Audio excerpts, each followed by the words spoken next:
each person who's walking through that town centre becomes an individual piece of data, a tracklet.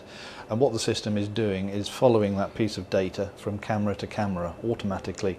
So we're actually tracking every object, person, vehicle or whatever within that town centre continuously all of the time.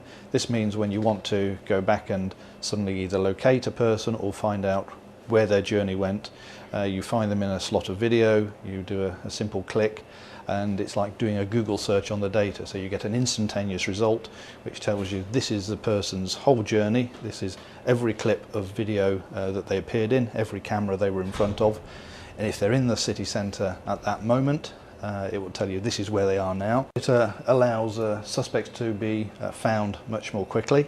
So if you're in the town centre, you might say there's a robbery at a jeweller's.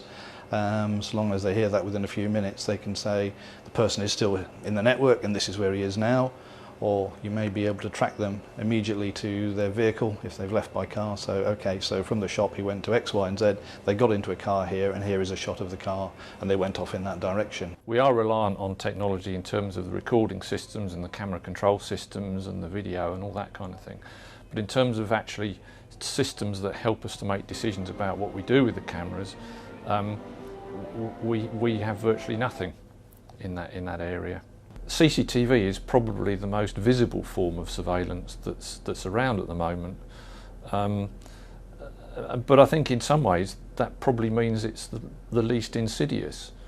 I mean, a recent survey by the CCTV user group showed that there's massive support for public space CCTV, so I'm not convinced that there is a concern